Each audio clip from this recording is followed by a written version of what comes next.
eu botei aqui vários símbolos que aparecem, cada livro tem um símbolo para representar esse conjunto, que é o conjunto dos números reais. A ideia intuitiva dele. Intuitivo quer dizer que existe uma ideia mais precisa que está no livro. A intuitiva quer dizer como eu vou entender isso, tá? Como é que a gente entende isso? Como uma reta. Uma reta,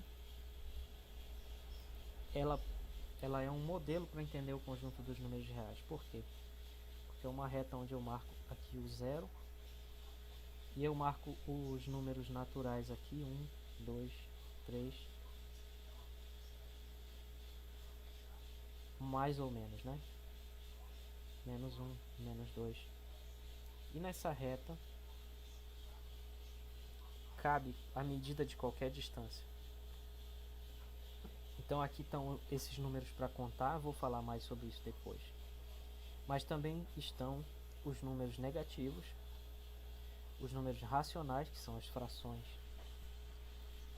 e os números irracionais também estão aqui.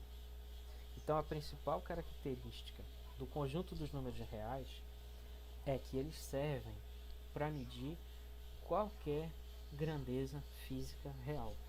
Vou repetir. O conjunto dos números reais serve para medir qualquer grandeza física real.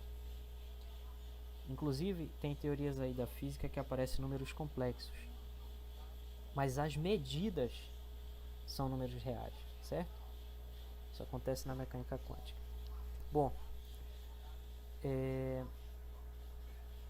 para que serve?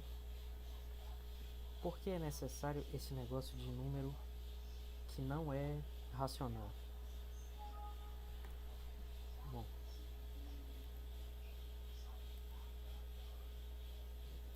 serve pelo seguinte, ó. Inclusive tem uma lenda que diz que Pitágoras mandou matar o cara que descobriu isso, né?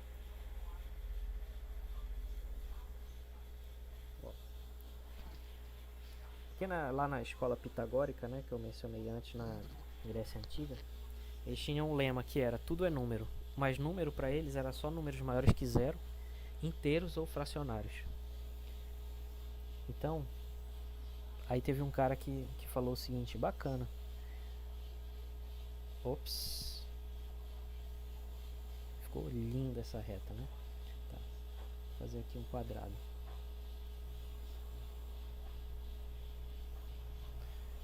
Péssimo também, né? Tô tentando fazer um quadrado, vamos lá.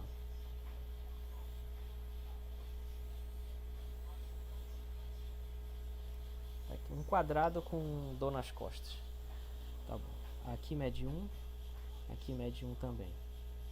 E aí teve um cara que descobriu o seguinte. Bom, se tudo é número, isso daqui é um número? Essa diagonal do quadrado, que mede 1 também. Só que a gente está na escola pitagórica, né? Então, eles conheciam o teorema de Pitágoras, que diz o quê?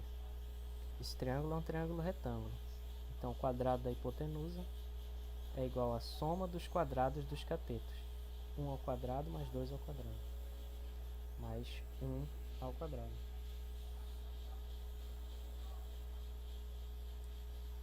D ao quadrado igual a 2. E aí esse cara da escola pitagórica se perguntou, existe algum número que satisfaça isso? E aí hoje em dia tem uma demonstração usando fatoração de números primos para demonstrar que D não pode ser uma fração.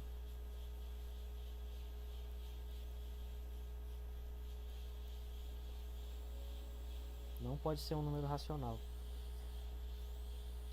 Isso significa que se a gente considera o conceito de número de Pitágoras e um quadrado mede 1 de lado, a diagonal simplesmente é um absurdo.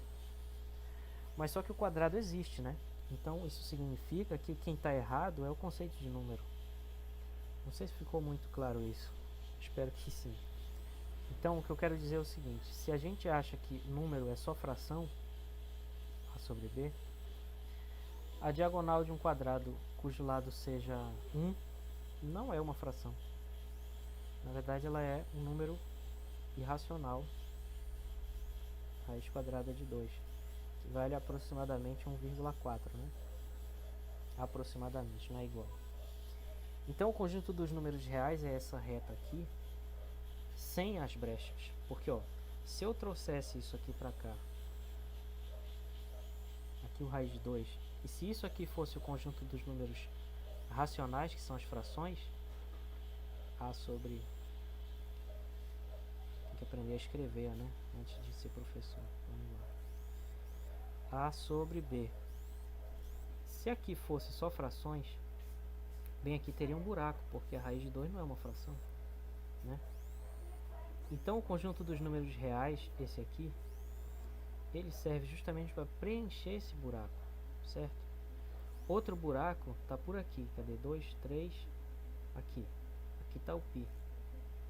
O π também é um buraco se na reta, se a reta fosse só frações, só números racionais. Então, quando eu pego os números racionais, que são as frações, e junto isso com os números irracionais, eu obtenho os números reais.